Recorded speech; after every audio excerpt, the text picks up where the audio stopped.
Silipin natin ang botohan sa Laguna, ang ika-4 sa mga vote-rich na lalawigan sa bansa. May ulat on the spot si Lay Alves. Lay?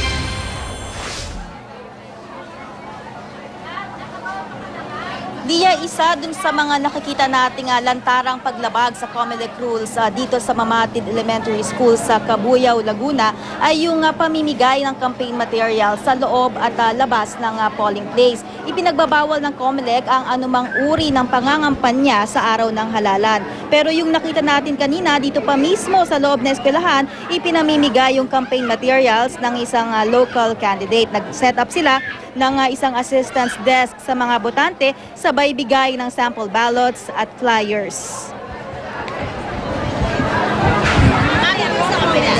Sa kabila pa ito. Inaano lang po sinesearch yung pangalan at hindi po nila alam yung mga precinct na. Bakit po kayo ninigay nito dito?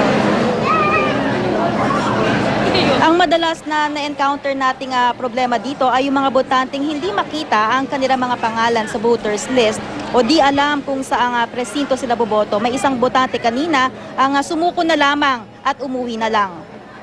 Nag-attempt ako ngayon na makaboto kaya ako nag-request ng ganito from COMELEC.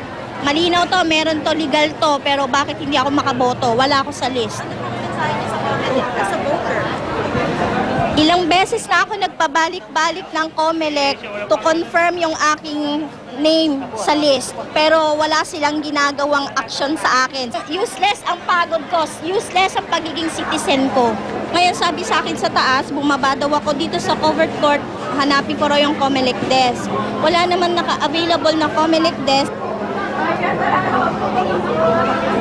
sa ngayon ay mahaba pa rin ang mga pila sa mga polling precincts at hindi biro ang pagpila lalo't tirik ang araw. Marahil nga sa init at siksikan, may isang babaeng matanda kanina ang hinimatay. Agad naman siyang kinuha ng ambulansya at dinala sa ospital para mabigyang lunas.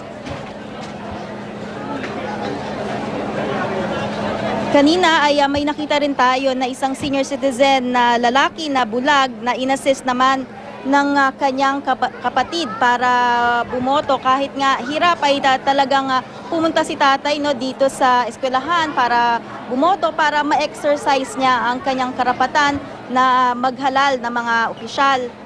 At kinailangan nga buhatin siya dahil sa second floor pa yung kanyang polling precinct.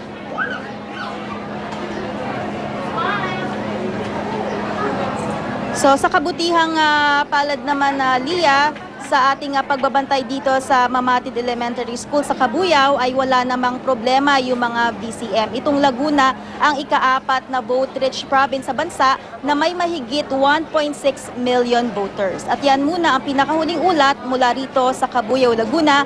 Balik sa iyo, Lia. Maraming salamat, Lay Alves.